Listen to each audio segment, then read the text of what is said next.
Hello students, स्वागत है आप सभी का मेरे इस यूट्यूब चैनल पे डीसी क्लासेस। आज जो हम पहला टॉपिक स्टार्ट करने वाले हैं उसका नाम है multiplicative inverse of a complex number, यानी किसी भी कॉम्प्लेक्स नंबर का मल्टीप्लिकेटिव इनवर्स किस तरीके से निकाला जाए, आज हम ये देखेंगे। सबसे पहले देखते हैं, सपोज करो आप लोगों को एक कॉम्प्लेक्स नंबर गिवन है z = a + i और आपसे कहा जाएगा कि इस कॉम्प्लेक्स नंबर का मल्टीप्लिकेटिव इनवर्स निकालो।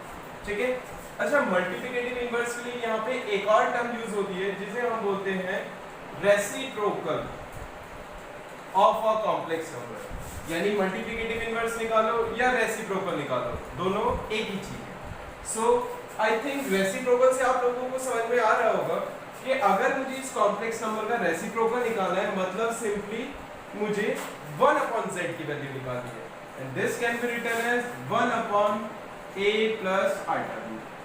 यहाँ पे मैंने कुछ नहीं करा है, बस z की वैल्यू पुट करी है। अच्छा, अब इसमें एक चीज याद रखना, डिनोमिनेटर में कभी भी आयोटा वाली टर्म नहीं होनी चाहिए, और अगर है तो आप किसी भी तरह इसे आयोटा को डिनोमिनेटर से हटाएं, जिसका सिंपल तरीका क्या होता है कि डिनोमिनेटर को रेशनलाइज कर दिया जाए। तो यहाँ पे हम क्या करने वाले हैं, ऊपर नीचे a - i से मल्टीप्लाई करेंगे। अब ऐसा हमने क्यों करा जरा देखते हैं। सो पहले ऊपर चेक करते हैं, 1 की इससे मल्टीप्लाई करेंगे, so this will B same, that is a - i। But denominator में जब आप चेक करेंगे तो यहाँ पे आप देख सकते हैं, यहाँ पे a + b * a - b का फॉर्मूला बन रहा है, which is a² - b², और I can write it as a² - यहाँ ध्यान से देखिएगा b ये पूरा है, तो दिस विल बी i² का होल स्क्वायर। अब यहाँ पे ध्यान रखिएगा कि ये i² का होल स्क्वायर है, तो इसे सॉल्व किस तरीके से करेंगे, हम पहले न्यूमरेटर को तो एज इट इज लिख देंगे, दैट इज a - i², और डिनोमिनेटर करते हुए देखो a का स्क्वायर एज इट इज लिखा जाएगा। बट आयोटा का जब आप स्क्वायर करेंगे तो आयोटा का स्क्वायर होता है -1, और उस माइनस से ये वाला माइनस माइनस माइनस ये यहाँ पे हो जाएगा प्लस, और b का स्क्वायर हम एज इट इज लिख देंगे, सो दिस विल बी b²। सो किसी भी अगर कॉम्प्लेक्स नंबर का अगर आपको मल्टीप्लिकेटिव इनवर्स निकालने को कहा जाए या रेसिप्रोकल निकालने को कहा जाए, तो आप इस तरीके से प्रोसीड कर सकते हैं। बस क्या करना होगा, 1/z की वैल्यू निकालो, z की वैल्यू पुट करो यहाँ पे और सिंपली उसे रेशनलाइज करो, then you will get the answer. ठीक है, अब इसे एक एग्जांपल के थ्रू समझने की कोशिश करते हैं।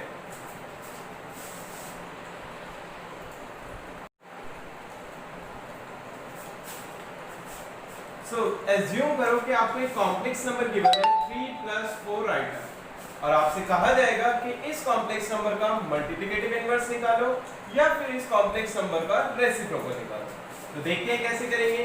तो सबसे पहले हम लिखेंगे 1/z, which will be equals to 1/3 + 4i। अब अगेन डिनोमिनेटर में i दिख रहा है, तो हम क्या करेंगे यहाँ पे रेशनलाइज। सो हम यहाँ पे ऊपर नीचे 3 - 4i से मल्टीप्लाई करेंगे। अच्छा, रेशनलाइज का आपको लोगों को क्लियर होना चाहिए कि अगर नीचे यहाँ प्लस का साइन है तो ऊपर नीचे माइनस वाले से मल्टीप्लाई करेंगे। सिमिलरली अगर यहाँ माइनस का साइन होता तो मैं ऊपर नीचे मल्टीप्लाई करता प्लस वाले से। सो अब अगेन ऐसा रेशनलाइज करने के बाद हमें ऊपर तो एज इट इज मिल जाएगा 3 - 4i, बट डिनोमिनेटर में अगेन यहाँ पे फॉर्मूला बन रहा है, that is a + b * a - b, which is a² - b²। तो 3 का स्क्वायर minus 4i का whole square, so this can be written as 3 - 4i upon अब यहाँ पे 3 का स्क्वायर हो जाएगा 9। अब अगेन आयोटा का जब स्क्वायर करेंगे दैट विल बी -1, और उस माइनस से ये माइनस हो जाएगा हमारा प्लस, एंड 4 का square will be 16, so this can be written as 3 - 4i whole upon 25। Clear है सभी को? सो इस तरीके से किसी भी कॉम्प्लेक्स नंबर का रेसिप्रोकल निकाला जा सकता है या मल्टीप्लिकेटिव इनवर्स निकाला जा सकता है।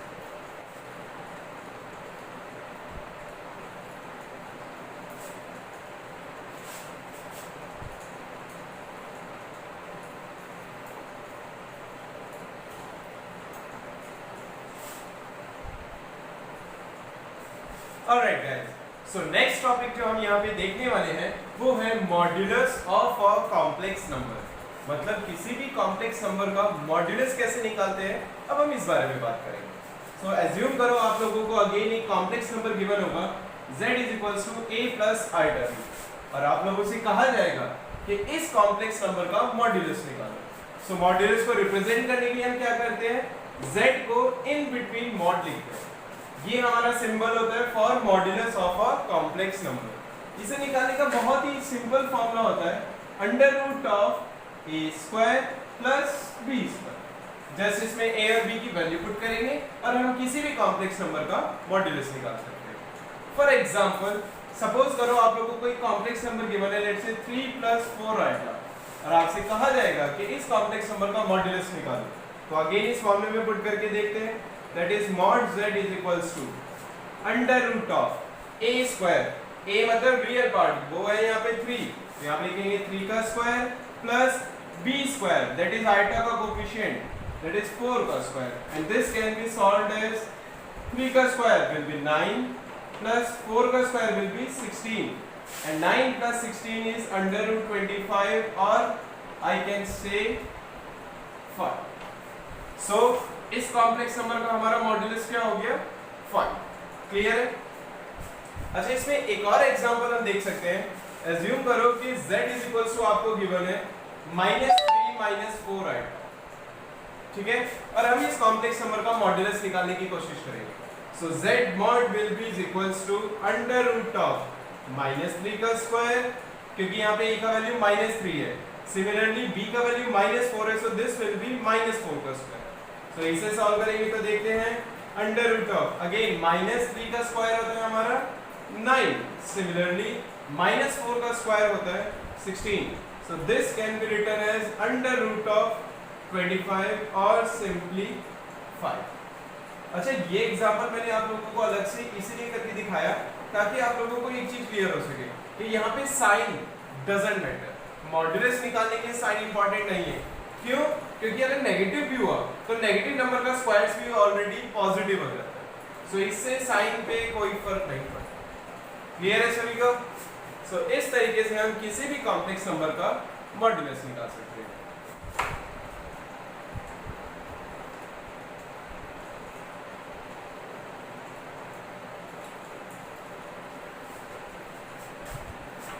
So, अब हम यहाँ पे बात करने वाले हैं कि ये जो मॉड्यूलस हम निकालते हैं इसकी क्या क्या प्रॉपर्टीज होती हैं, ठीक है। so, सबसे पहली प्रॉपर्टी जो हम देखने वाले हैं वो है कि if mod z is equals to 0, मतलब अगर किसी कॉम्प्लेक्स नंबर का मॉड्यूलस 0 है, it implies real part of that complex number and imaginary part of that complex number, ये दोनों ही 0 होंगे, or I can simply say that complex number will be 0 plus 0 alpha। अब यहाँ पे आप चेक भी कर सकते हैं कि ऐसा सही में ट्रू होगा या नहीं। तो सपोज करो आपको एक कॉम्प्लेक्स नंबर गिवन है और आपसे कहा जाएगा इसका मॉड्यूलस निकालो, तो this will be written as under root of 0 का स्क्वायर प्लस 0 का square, and this will be root 0 which is also 0। तो यहाँ पे आप देख सकते हैं कि अगर किसी कॉम्प्लेक्स नंबर का मॉड्यूलस 0 है तो सिंपली आप बोल सकते हो कि वो जो कॉम्प्लेक्स नंबर है that will be 0 plus 0 iota, और I can simply say real part of that complex number and imaginary part of that complex number both will be 0। अब हम सेकंड प्रॉपर्टी देखने वाले हैं। सेकंड प्रॉपर्टी हमारा क्या कहता है कि अगर आप दो कॉम्प्लेक्स नंबर का प्रोडक्ट करो देन उसका मॉड्यूलस निकालो, that will be equals to z1 का मॉड इनटू z2 का मॉड। यहाँ पे दोनों में डिफरेंस क्या है कि लेफ्ट साइड में हमने दोनों कॉम्प्लेक्स नंबर को पहले प्रोडक्ट करा है देन उसका मॉड्यूलस निकाला है, और राइट साइड में दोनों कॉम्प्लेक्स नंबर का पहले अलग अलग मॉड्यूलस निकाला गया है देन उनका प्रोडक्ट कराया गया, so both will B same. Similarly third property जो हमारी होती है that will B z1 upon z2 का मॉड, यानी अगर दो कॉम्प्लेक्स नंबर को डिवाइड करें एंड देन उसका मॉड्यूलस निकालें, that will be equals to z1 का मॉड अपॉन z2 का मॉड। मतलब यहाँ पे हमने क्या करा है कि पहले दोनों कॉम्प्लेक्स नंबर का अलग अलग मॉड्यूलस निकाला है देन उससे डिवाइड किया है, बट यहाँ पे कंडीशन है provided mod of z2 should not be equal to 0, यानी नीचे वाला जो कॉम्प्लेक्स नंबर होगा उसका मॉड्यूलस 0 नहीं होना चाहिए। ऐसा इसलिए क्योंकि अगर अपॉन में 0 आ गया तो this term will become undefined. And जो लास्ट प्रॉपर्टी हम लोग देखने वाले हैं वो कुछ इस तरीके से है, फोर्थ वन, कि modulus of a complex number is equals to the modulus of conjugate of that complex number and that is also equal to the negative of complex number का मॉड्यूलस। यहाँ पे तीनों क्या कहना चाह रहे हैं, देखिए यहाँ पे हमने कोई कॉम्प्लेक्स नंबर गिवन है, let's say z is equals to a plus iota b, उसका मॉड्यूलस निकाला। यहाँ पे हमने पहले इस कॉम्प्लेक्स नंबर का कॉन्जुगेट निकाला, देन उसका मॉड्यूलस निकाला, और यहाँ पे हमने उस कॉम्प्लेक्स नंबर का नेगेटिव निकाला, नेगेटिव यानी -1 से मल्टीप्लाई करा, देन उसका मॉड्यूलस निकाला। सो ये तीनों ऑलवेज सेम हो। ऐसा हम यहाँ पे देख भी सकते हैं, जैसे सपोज करो z अगर a प्लस आइटा b है, so I can say z conjugate will be a minus iota b and minus of z will be minus a minus iota b।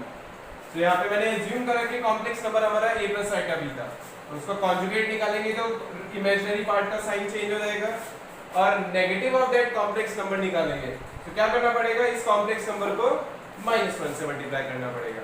अब आप इन तीनों का कॉम्प्लेक्स नंबर का modulus निकाल सकते हैं। सपोज मॉड z, यहाँ पे हम लिख सकते हैं under root of a square plus b square. अब अगर हम कॉन्जुगेट का मॉड्यूलस निकालने की कोशिश करेंगे, so this can also be written as under root of a square plus, अब यहाँ पे देखो b की जगह -b है, बट अगेन -b का आप स्क्वायर करेंगे तो that will also be plus b, so that will be a under root of a square plus b square, यानी ये दोनों सेम आ रहे हैं। सिमिलरली आप इस कॉम्प्लेक्स नंबर का मॉड्यूलस निकालोगे, that is negative of complex z का modulus, so this will also be under root of a square plus b square, because -a का आप स्क्वायर करेंगे तो b a स्क्वायर आएगा, एंड -b का square करेंगे that will also be plus b square. So आप check कर सकते हैं तीनों का modulus same.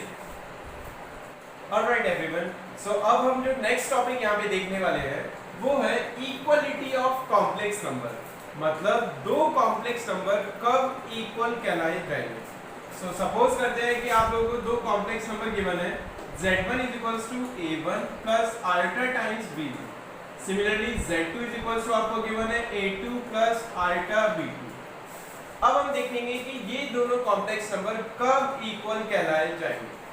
So z1 is equals to z2, ये दोनों कॉम्प्लेक्स नंबर इक्वल होंगे ओनली व्हेन, ये दोनों इक्वल तभी कहलाए जाएंगे जब a1 is equals to a2, यानी दोनों कॉम्प्लेक्स नंबर के रियल पार्ट आपस में इक्वल होने चाहिए।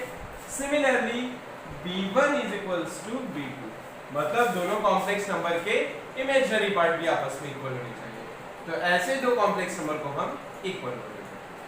फॉर एग्जाम्पल सपोज करते हैं z इज इक्वल्स टू, अगर आपको गिवन हो z1 है 3 प्लस 4 आइटा, एंड सपोज करो z2 इज इक्वल्स टू आपको गिवन है let's say x plus iota times y, और आपसे कहा जाएगा कि ये दोनों कॉम्प्लेक्स नंबर इक्वल हैं, so find the value of x and y। तो यहाँ पे बहुत ही आसान है, आप चेक कर सकते हैं कि ये दोनों कॉम्प्लेक्स नंबर ऑलरेडी इक्वल हैं। अब अगर ये इक्वल है तो इन दोनों का रियल पार्ट आपस में इक्वल होना चाहिए, that is 3 must be is equals to x, similarly 4 should be is equals to y, यानी दोनों के इमेजिनरी पार्ट भी आपस में इक्वल होने चाहिए। तो इस तरीके से इस पे बेस्ड क्वेश्चंस हम कर सकते हैं।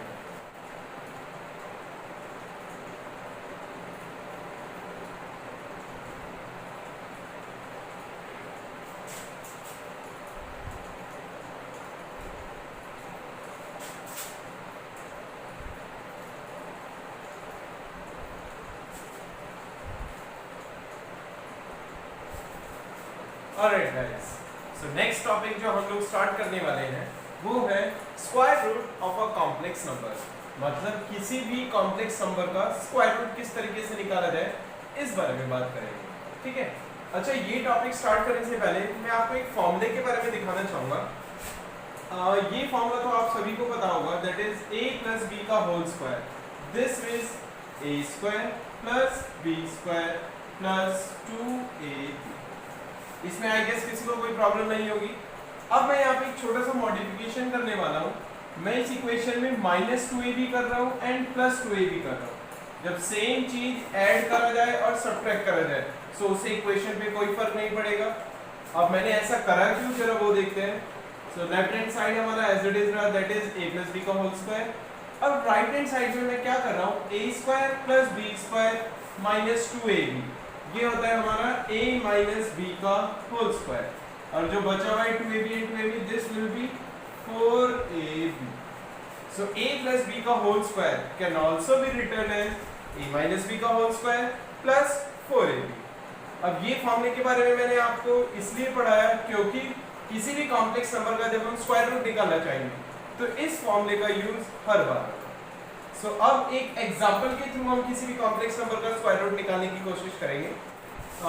सो लेट्स से आप लोगों को कहा जाएगा कि find the square root of 5 + 12 iota.